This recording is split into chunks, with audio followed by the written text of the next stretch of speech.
Excel in your studies. Reaching for academic excellence and appreciating the journey. This how-to article would help different people in different ways, as its content will be subjective to how you interpret excellence.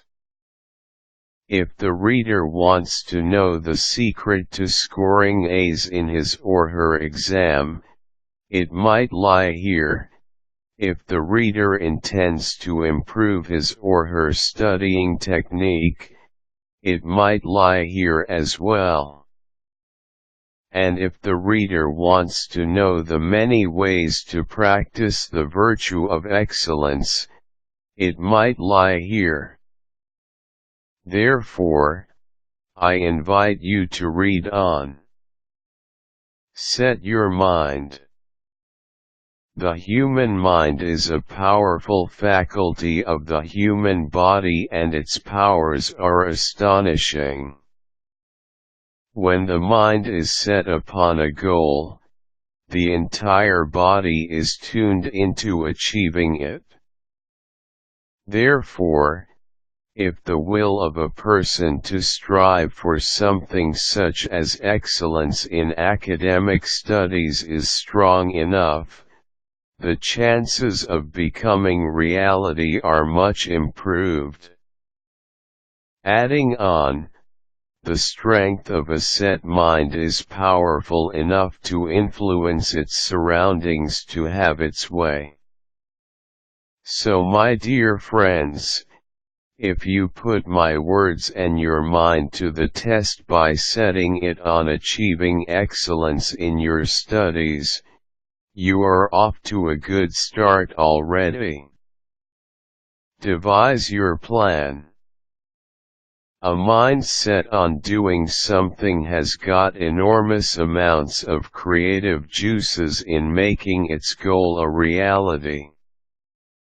So you may be taking a lot of subjects in school, or you are doing a double degree with the many things on the side to make your resume look prettier. Once you have your own individual plan, it all becomes a route to excellence.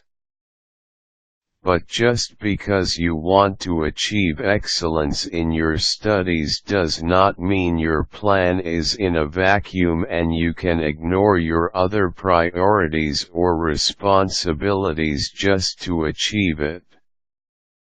A well-conceived plan takes in every detail of your life and cohesively binds them together to be in a direction of placing you with the virtue of excellence.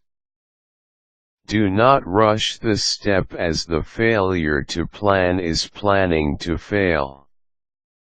Execution of the plan. This is where most people fail to continue on. But be of faith and you shall be victorious. A good plan is only as strong as its execution. Discipline and determination here are great pillars of virtue to hang on to or build if you are new to them. We often find it hard to execute big plans for the doubts that they might be too big for us or that they might be flawed from their conception. Many times we decide to give them a halt. All I can say here is to have faith. Following your plan through, though it be flawed, is more important and a more rewarding experience than abandoning it and having gained nothing at all from it, not even learning from your mishaps.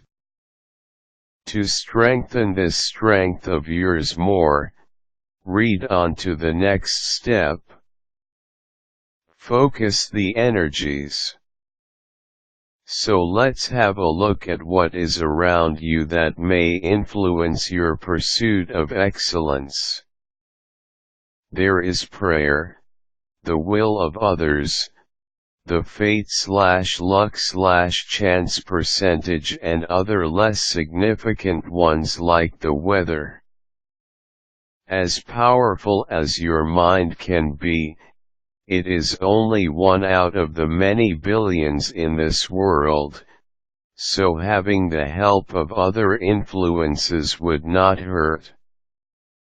When I talk of prayer, it would be between you and the God, irrespective of what your religion is.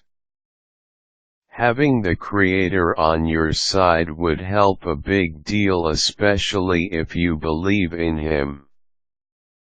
As for the will of others, your own will to strive for excellence is vital, but when others such as your friends and family start supporting you and especially start believing in you, then you have a rather large influence on your surroundings to help you achieve what you desire.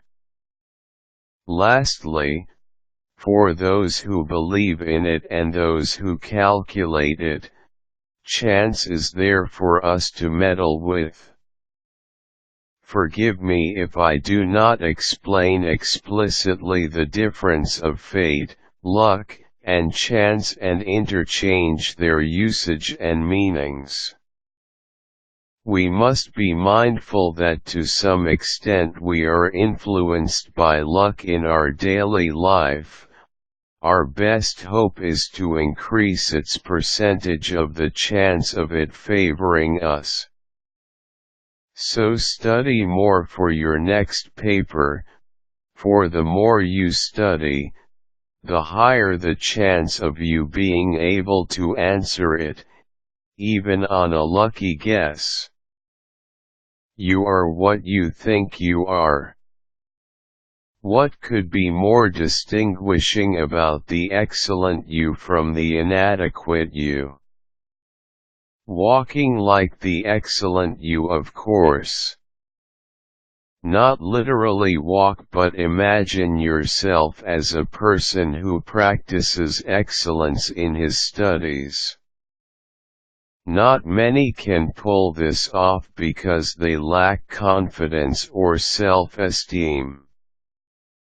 Most need recognition by paper or some higher authority to prove to themselves that they are excellent academic individuals.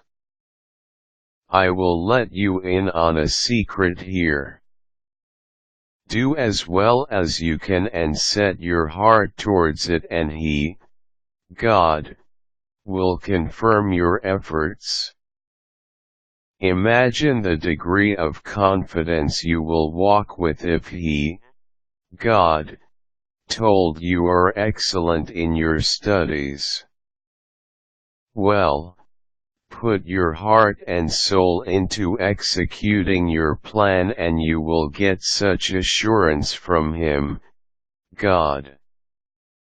So, fellow brothers and sisters of excellence, I will only see you to be excellent when you yourself see it first.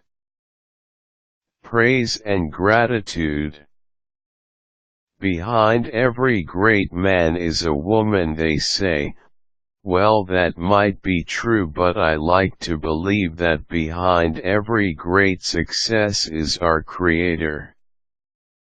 No matter what the outcome is in your endeavors, be it scoring the A in your trigonometry paper or having a setback in your economics assignment, be grateful and praise the Lord. If you have followed the steps this far, then you have no regrets, for you have strived this far and done your best. Everything else is left up to Him, God, and His will for us is for our best interests. We should be especially mindful to remember Him, God, in our best of times, because when we are in our worst of times, there is no doubt that we will call upon Him. The virtue of excellence does not precede the vice of arrogance but rather finds a parallel with the virtue of humility. To conclude, I hope this piece has helped the reader in any way it could have. As to you readers out there who thought you would find your desired secrets in here, I hope you did, though I am almost certain that you found other secrets instead. As my last words, to excel in your studies does not imply a single letter but a path you can proudly say that you have trodden when you look back on it.